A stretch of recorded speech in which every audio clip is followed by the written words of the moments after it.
nome. Malaquias capítulo 2, versículo 1 ao 9. E diz assim a palavra do Senhor: Agora, ó sacerdotes, para vós outros é este mandamento. Se não ouvirdes e se não propuserdes no vosso coração dar honra ao meu nome, diz o Senhor dos Exércitos, enviarei sobre vós a maldição, e amaldiçoarei as vossas bênçãos. Já as tenho amaldiçoado, porque vós não propondes isso no coração. Eis que vos reprovarei a descendência, atirarei excremento no vosso rosto, excremento dos vossos sacrifícios, e para junto deste sereis levados. Então sabereis que eu vos enviei este mandamento, para que minha aliança continue com Levi, diz o Senhor dos Exércitos. Minha aliança com ele foi de vida e de paz.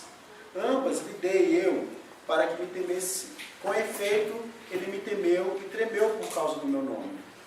A verdadeira instrução esteve na sua boca, e a injustiça não se achou nos seus lábios.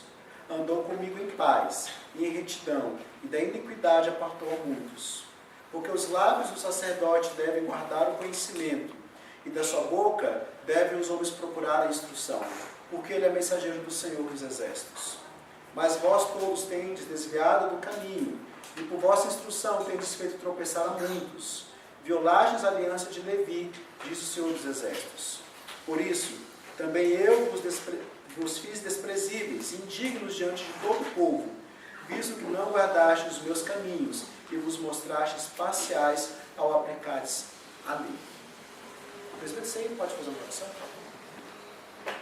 Senhor Deus, ó Pai de amor, ó Pai querido, graças te damos, Senhor, pela Tua palavra que já foi lida, já fala, Deus, aos nossos corações, mas nós lhe suplicamos, ó Pai, porque nós somos imperfeitos e pecadores, ó Pai, que Teu Espírito venha nos iluminar a entender, Deus, o Teu santo texto, Deus, através do nosso pastor, ó Pai. Abençoe a ele, ó Pai, dê a ele sabedoria vinda do alto para comunicar à Tua comunidade, ó Pai, a palavra vinda de Ti, Senhor. É o que nós oramos em nome de Cristo Jesus. Amém. Amém. Então hoje nós continuamos a exposição do livro de Malaquias, é a terceira mensagem do livro de Malaquias. As duas primeiras mensagens, do capítulo 1, até o versículo 5, do capítulo 1, do 6 ao 14, nós vimos um diálogo entre Deus e o seu povo. Deus está questionando a maneira como o povo o cultua. Na primeira parte, no capítulo 1, nós vemos que Deus fala que Ele sempre amou o povo. E o povo pergunta para Deus: no que o Senhor tem nos amado? E Deus fala: o fato de vocês serem eleitos é a grande expressão do meu amor. O povo fala: mas Senhor, nós continuamos pobres, nós continuamos cativos do inimigo, as coisas não estão melhorando, as coisas à nossa volta continuam do mesmo jeito. E Deus fala: não é isso que prova o meu amor. Não é o fato das coisas não melhorarem que prova que eu amo vocês. O que prova que eu amo vocês é que eu escolhi Jacó e não Esaú. Ou seja, que eu escolhi a nação de Israel como meu povo eleito, que eu escolhi vocês como meu povo eleito, e não Esaú e seus descendentes. Essa é a grande expressão do amor de Deus. Deus nos prova que ama-nos através da nossa eleição em Cristo Jesus. Não precisamos de nenhuma outra prova do amor de Deus. Não precisamos ter bons empregos, não precisamos ter saúde, não precisamos ter uma família estruturada, não precisamos de nada mais além da eleição para que Deus prove e mostre que Ele nos ama. Isso Ele fala para o povo que o questiona e Ele fala para nós também nos dias de hoje. Então o amor de Deus não é medido por bênçãos materiais, não é medido por prosperidade, mas pelo fato de sermos escolhidos como seu povo, como seus filhos. Em seguida, Deus denuncia os sacerdotes por não estarem desempenhando adequadamente o serviço cultico, não estarem liderando adequadamente o povo, não estarem desempenhando bem as suas funções. Eles não estavam desempenhando bem os ofícios, o ofício, aliás, para o qual Deus os havia chamado. Trazendo animais defeituosos, levando ofertas inadequadas, demonstrando atitude de desprezo com relação ao culto a Deus, desprezo para com o altar de sacrifício, fazer um trabalho com enfado, com canseira, como se fosse uma mera obrigação. E Deus, Ele não tolera nem os sacrifícios defeituosos, nem a postura de culto que eles estavam tendo. Agora, qual que é a denúncia? O interessante é que o capítulo 2 começa com o endereço certo. sacerdotes, líderes da igreja. Sim, tem princípios que valem para toda a igreja, mas o público inicial, alvo dessa advertência do capítulo 2, são os líderes. No nosso caso, pastores e presbíteros. Nós somos aqui o foco do que Deus está querendo dizer nesses próximos versículos. Ele começa dizendo: agora, ó sacerdotes, para vós outros é este mandamento. Ou seja, para nós pastores, para os presbíteros da igreja do Senhor Jesus Cristo, é este mandamento. Isso tem duas vias. Uma serve para nós nos atentarmos se realmente estamos fazendo aquilo que Deus nos chamou para fazer, se estamos fazendo, não só fazendo, mas fazendo com zelo, com afinco, com dedicação. E segundo, para a igreja ficar alerta para saber o que Deus chamou esses homens para fazer. E eles estão fazendo como Deus quer que eles façam. Então, se o público inicial, a direção aqui é para a liderança, mas serve para a igreja como uma forma de observar a liderança e ver, é isso que Deus quer que eles façam e eles estão fazendo o que Deus quer que eles façam. Então a denúncia é aos líderes, aos sacerdotes. E apesar de Deus aqui repetir o descaso que eles estavam tendo com o culto, expressar ainda a maneira defeituosa como eles estavam cultuando, há um acréscimo de um elemento do culto aqui que não houve no capítulo 1, em relação ao ensino e pregação da palavra de Deus. Na primeira denúncia, o foco era o culto e o elemento do sacrifício. Na segunda denúncia, o foco é a ministração da palavra de Deus. Mas vamos entender melhor esse contexto em que Malaquias traz essa advertência, esse mandamento aos sacerdotes, aos líderes. A função sacerdotal aqui está em pleno declínio, né? Esse é o último livro do Antigo Testamento. Ele termina mostrando como os ministros, os sacerdotes, os líderes estavam corrompendo e corrompidos, né, corrompendo o culto e corrompidos em seus próprios corações. Após Malaquias, que foi escrito 400 anos antes de Cristo, Deus se cala. E ele só volta a falar com João Batista, 400 anos depois.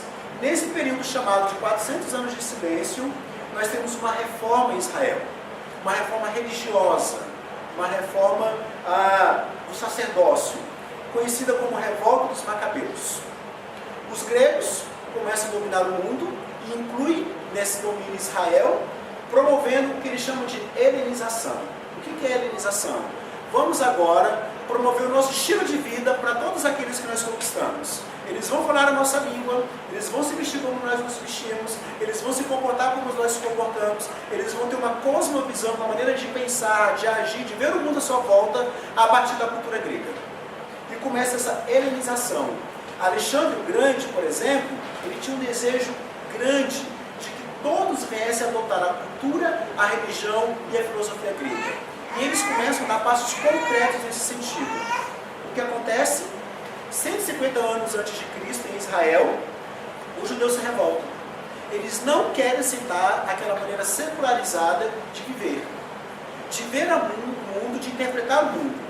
Liderados pela família então de Matatias, eles formam um clã chamado de Macabeus, comandam uma reforma dos judeus contra a tentativa de dissolução da fé em Israel. Nesse período surge um partido chamado de Assedeus, que significa homens santos. Esse partido depois virou o partido dos fariseus. O que eles queriam? Manter o culto a Deus. Falar da necessidade de voltar a observar a lei de Deus. E de fato houve uma reforma no sacerdócio. Houve um certo avivamento, um certo revigor no sacerdócio.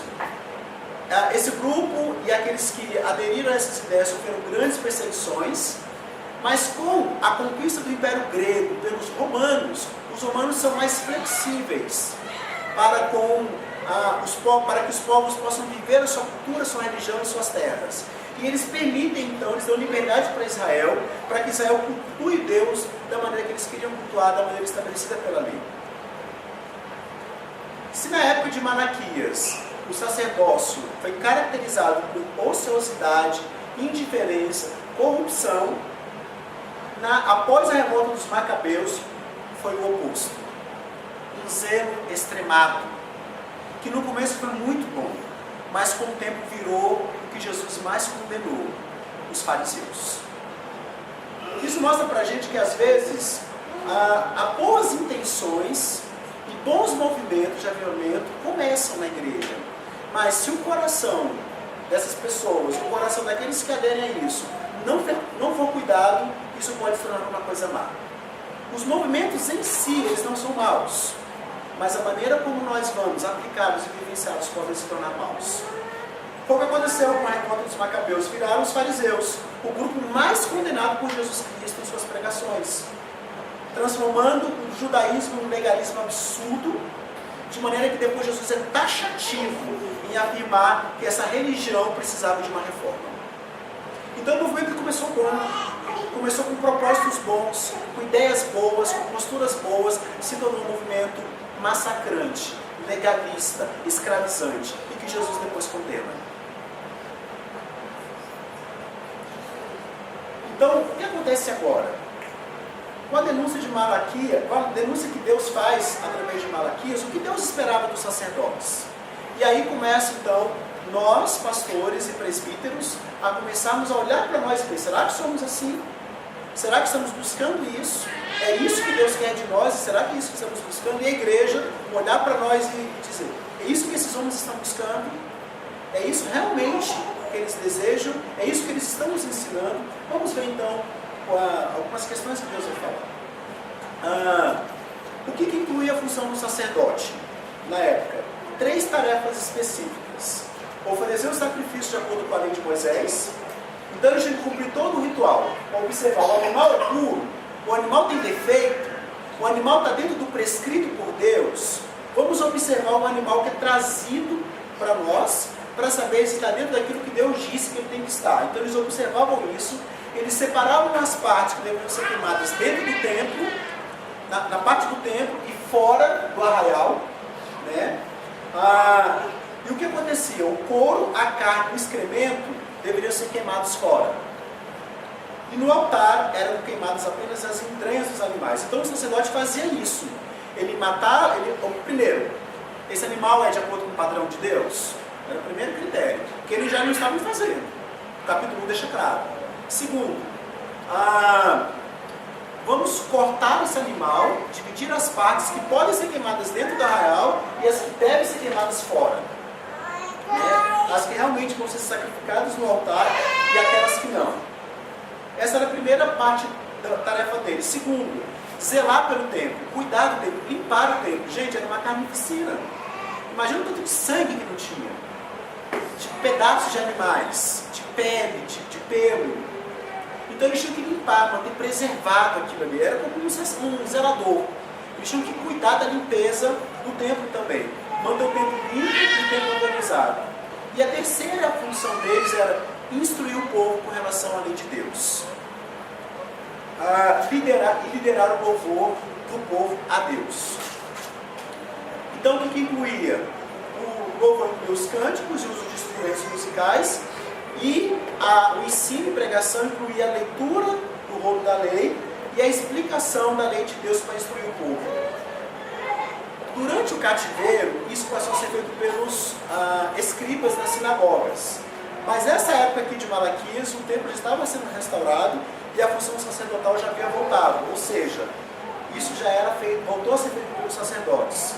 Então, eles eram separados para essas funções.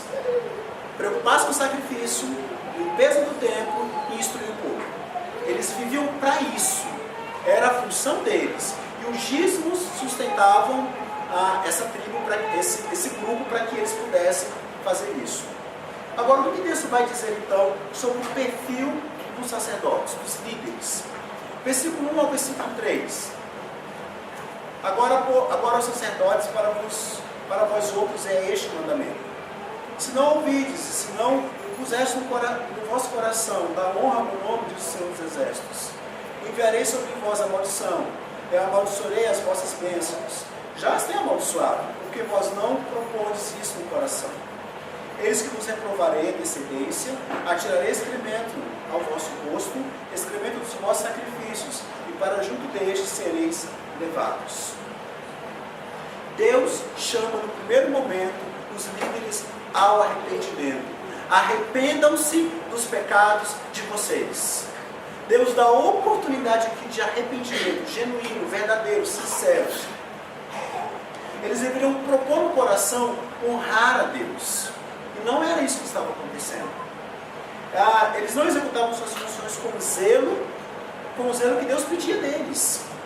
Eles não respeitavam o nome de Deus, não falavam o que era reto para o povo. Como o povo poderia aprender o que era certo se os seus líderes não ensinavam para eles? Porque em geral o povo segue o exemplo dos seus líderes. Então, a primeira coisa que Deus faz, a primeira atitude de Deus para com os sacerdotes é chamar ao arrependimento. E aí o que aconteceria se eles não se arrependessem? Deus faz 5 ameaças. No versículo 2, ele fala assim: se não propuseres no coração dar honra ao meu nome, primeiro, enviarei sobre vós maldição. Enviarei sobre vós maldição. Provavelmente Malaquias está falando aqui da maldição pactual que Deus havia feito com o povo em Deuteronômio capítulo 28. E Deus fala: se vocês não darem nos meus caminhos, serão essas as maldições que cairão sobre vocês. Deuteronômio 28 traz uma relação de maldições que cairiam sobre o povo, caso eles não andassem nos caminhos de Deus. Deus está falando isso para os sacerdotes. Mas não só isso. Deus transformaria, no versículo 2 ele continua e fala: enviarei sobre vós maldição e amaldiçoarei as vossas bênçãos. Deus transformaria a bênção dos sacerdotes em maldição. Imagina uma coisa dessas. O sacerdote falando: o Senhor te proteja, o Senhor te abençoe, o Senhor vai à sua frente. E Deus transformando essa bênção numa maldição. Isso significa que as pessoas, ao irem levar o seu sacrifício, ao invés de saírem abençoadas, saíram amaldiçoadas. O ministério dos sacerdotes foi transformado em um ministério de maldição e não de bênção. Qual outra ameaça que Deus faz? Ainda no versículo 2. Deus ainda afirma: não, mas na verdade, pelo fato do coração de vocês não estarem no zelo verdadeiro, numa honra a mim, vocês já estão amaldiçoados, porque não propuseram isso no coração. Uma coisa, eu lembro, quando eu li esse versículo, eu lembrei da passagem que Jesus amaldiçoou a figueira. Por que ela amaldiçoou a figueira? Porque ela não dava fruto. Ou seja, não dá fruto acarreta a maldição. Não ao contrário, né? O pessoal fala que quando você é amaldiçoado, você não dá fruto. Não dá fruto acarreta a maldição. É exatamente o que estava acontecendo. Os sacerdotes não estavam dando fruto. Fruto no coração, fruto na vida do povo, fruto no culto a Deus, e por isso estavam sendo amaldiçoados. E por isso a mão de Deus estava pesando sobre eles. O povo reclamava que Deus não amava, o povo reclamava que Deus não era fiel, que Deus não era justo, o povo reclamava que estava ficando pobre, que estava sob o domínio do inimigo, ou seja, já estava amaldiçoado. E por quê? Porque o ministério dos sacerdotes, porque o coração do povo e dos seus líderes era corrupto, era mau. E ao invés de se preocupar em agradar a Deus, eles estão preocupados em como Deus pode nos agradar. O que Deus pode fazer por nós? Por isso eram amaldiçoados. Versículo 3, ele continua falando da ameaça. Eis que vos reprovarei a descendência. Não só os sacerdotes seriam amaldiçoados, mas os seus filhos, os seus descendentes. Porque naquele tempo o sacerdócio era uma linhagem familiar, passava de pai para filho. Ele fala: não só vocês, mas os descendentes serão amaldiçoados. E de fato isso aconteceu. Mas o que mais? Que outra ameaça? Versículo 3, Deus continua: atirarei excremento ao vosso rosto, excremento dos vossos sacrifícios, e para junto destes sereis levados. O que Deus está querendo dizer é: eu vou desprezar vocês, porque vocês não me honram, porque vocês não lideram como deveriam liderar, porque vocês não são zelosos como deveriam ser, porque vocês não honram no coração e não honram nas atitudes, não honram no culto. Eu vou desprezar vocês. Malaquias expressa isso fazendo uma comparação. Eu falei para vocês no começo que o excremento deveria ser queimado aonde? Fora do arraial. O excremento, o couro e a carne, fora do arraial. E uma pessoa que tivesse contato com esses elementos do animal seria considerada impura. O que Deus está querendo dizer é, eu não só vou jogar o excremento para fora, mas vocês também para fora do arraial. E vou jogar o excremento na cara de vocês. Atitude total de desprezo. Vocês vão ser considerados impuros, amaldiçoados, porque vocês não estão me honrando. Vocês vão ser lambuzados de excremento, tornados imundos e retirados do templo. Deus está dizendo, eu desprezo vocês e eu vou envergonhar vocês. Qual é o objetivo de Deus? Versículo 4.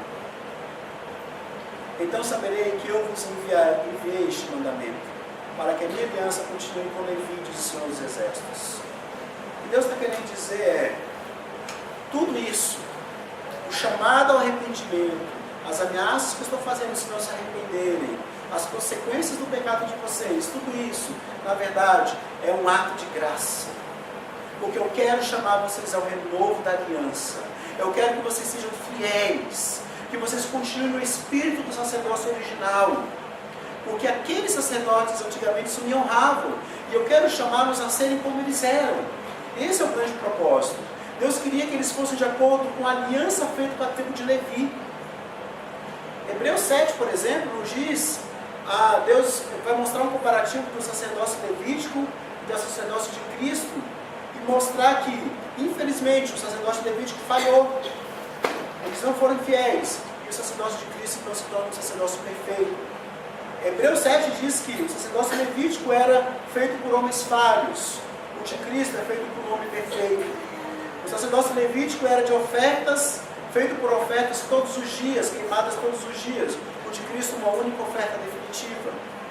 O levítico, o sacerdócio levítico, eles eram incapazes de se autopurificar. Eles precisavam sacrificar também por eles. O de Cristo não é perfeito porque não há pecado e nos purifica dos nossos pecados. O levítico era temporário, o de Cristo é definitivo.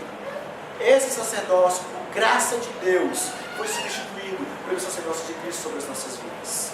E graças a Ele, nós estamos em Cristo. E Deus recorda aqui da sua aliança com Levi. Olha o versículo 4. Aliás, o versículo 4 já lemos. O versículo 5 ele fala: minha aliança com ele foi de vida e de paz. Ambas lhe dei, eu para que me temesse. Com efeito, ele me temeu e tremeu por causa do meu nome. Versículo 8: mas vós vos tendes desviados do caminho, e por vossa instrução tendes feito atravessar a muitos. Violastes a aliança de Levi, diz o Senhor dos Exércitos. Dentro do povo de Israel, Deus havia escolhido o irmão de Moisés, Arão, da tribo de Levi, e sua descendência, para serem os seus sacerdotes, o exemplo para o povo. Deus então chama Arão, chama sua descendência como ministros de Deus, para cuidar do serviço ao culto e desempenhar essa função, que eu já falei para vocês como é que ela era. E não sei se vocês lembram do episódio de Finéias, onde Deus confirma essa aliança. Finéias, filho de Eleazar, no momento em que o povo se desviou, começou percebeu uma orgia dentro do povo. Arão soube e ficou paralisado, não sabia o que fazer. Moisés ficou triste e também não teve nenhuma atitude, né? Então o que ele faz? Quando um daqueles homens leva uma mulher ímpia para uma tenda, para ter relações sexuais com ela, ele vai até lá e atravessa os dois com uma lança. E o texto fala que Deus renovou a aliança davídica, a aliança levítica, ela foi confirmada em Finéias. Por quê? Porque ele teve zelo pelo culto a Deus.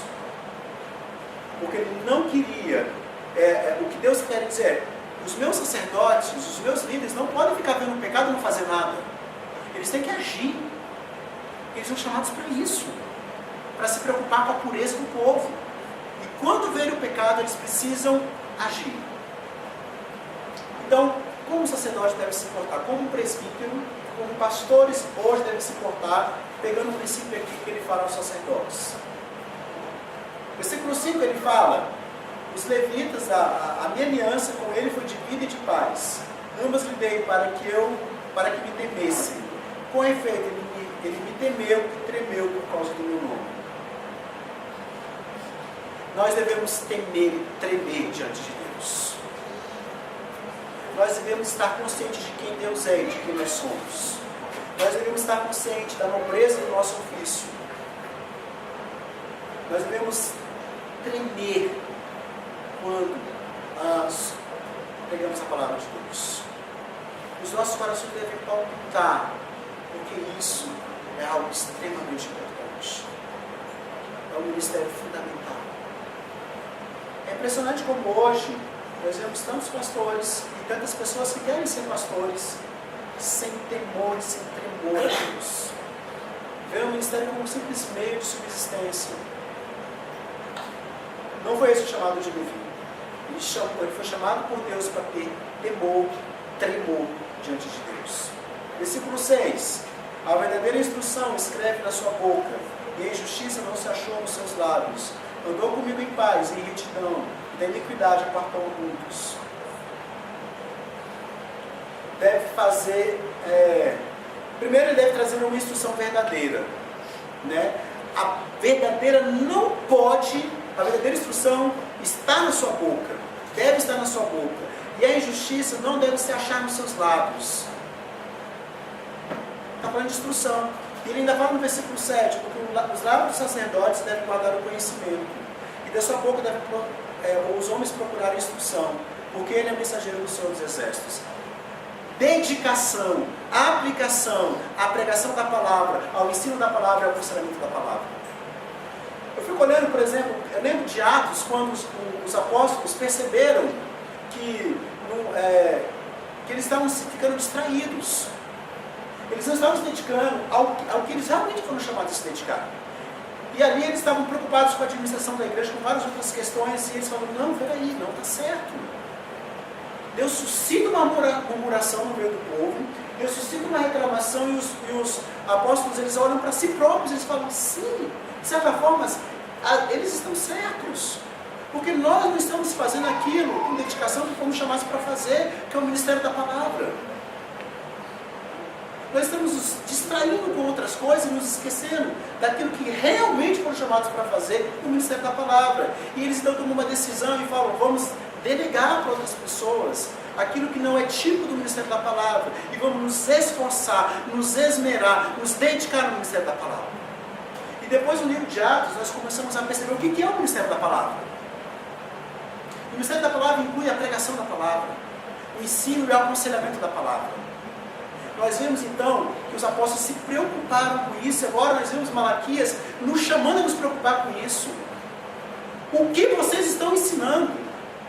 Como vocês pregam? O que vocês pregam? O que vocês ensinam? E vocês aconselham as pessoas de acordo com a palavra de Deus? Vocês ajudam as pessoas a lidarem com seus problemas, com suas realidades de vida, com seu sofrimento, com seus próprios pecados à luz da palavra? A instrução do Senhor está nos lábios de vocês. O conhecimento está na boca de vocês. Portanto, pastores e presbíteros devem se dedicar ao ministério da palavra. Não podem ser negligentes com isso. Nós não podemos abrir mão disso. Essa é a essência do nosso chamado.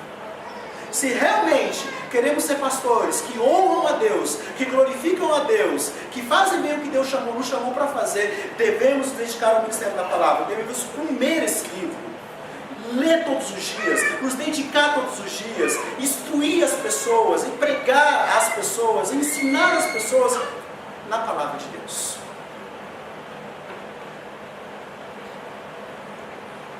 Para isso devemos estudar, para isso devemos meditar, para isso devemos tirar tempo. Senão, não vamos fazer adequadamente o que Deus nos chamou para fazer. E o resultado é exatamente esse: excremento na nossa cara. Vergonha para o reino de Deus, para a igreja de Deus e para nós mesmos e nossas famílias. Portanto, pastores e presbíteros devem ser esforçados em seu ministério. Devem apartar as pessoas da iniquidade, pregando a palavra de Deus, ensinando a palavra de Deus e aconselhando a palavra de Deus. Dedicados, disciplinados em relação a isso. Mas há alguma coisa que ele fala de caráter aqui também. Ele fala assim, olha, andou comigo em paz, versículo 6, em retidão e da iniquidade apartou muitos. Versículo 7. Os lábios sacerdotes devem guardar o conhecimento da sua boca, devem os homens procurar a instrução, porque ele é o mensageiro do Senhor dos Exércitos. Devem promover paz. Devem apaziguar corações. Paz do homem com Deus e paz entre os homens. Nós devemos ser mansos. Eu acho que nós devemos ser calorosos na pregação da palavra e mansos na relação com as pessoas. Devemos derrubar os enganos, instruir o povo de Deus. Esse é o verdadeiro ministério daqueles que Deus confiou para serem presbíteros e pastores na igreja. E Deus aqui anuncia o castigo, no versículo 8 e 9. Mas vós vos tendes desviados do caminho, que por vossa instrução tendes feito tropeçar a muitos. Violaste a aliança de Davi, diz o Senhor dos Exércitos. Por isso também eu vos fiz desprezíveis e indignos diante de todo o povo, visto que não guardastes os meus caminhos e vos mostrastes parciais ao aplicardes a lei. Sacerdotes trazendo altares a Deus fora do padrão, ou seja, não preocupados com o culto. Mas eles também não estavam preocupados com o ministério da palavra. Não estavam instruindo adequadamente o povo, não estavam ensinando adequadamente o povo, não estavam apartando o povo da iniquidade, estavam mostrando parcialidade ao aplicar a lei, ou seja, temendo mais a pessoas do que a Deus. Como nós mantemos o nosso povo longe da iniquidade ensinando a palavra de Deus? Portanto, nós pastores, presbíteros, somos mensageiros de Deus. Concluindo, o que o texto deixa claro para a gente? Que Deus zela pelo seu culto. O culto a Deus não é algo secundário. Deus dá muita importância à maneira como o seu povo cultua. Na verdade, o culto é a expressão pública da igreja da sua verdadeira teologia. No culto, a igreja se revela. Ela revela suas convicções práticas. Ela revela o que ela pensa. Ela revela como vive. Ela revela o que ela pensa acerca de si própria e acerca de Deus. Ela revela o que ela pensa acerca das Escrituras. O culto é o raio-x da igreja. Ela se mostra no culto. Ela mostra a sua identidade. Ela é a expressão pública do que a igreja acredita.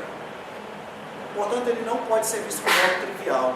Nem nós líderes e nem a membresia pode ver o culto como algo trivial. Ah, vou onde é que eu quero.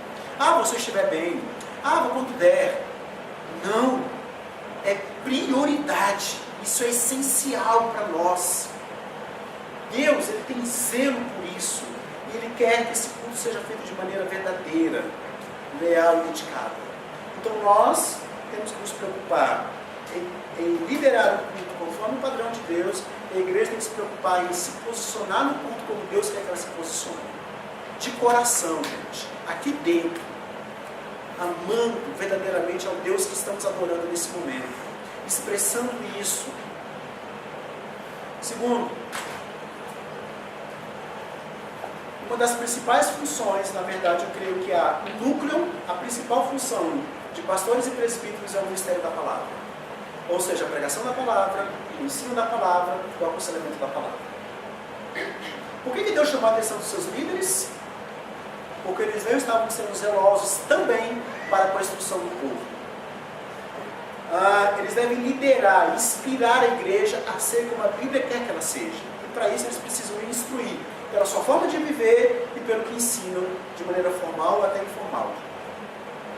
Portanto, a palavra de Deus deve ser a centralidade do ministério de pastores e presbíteros.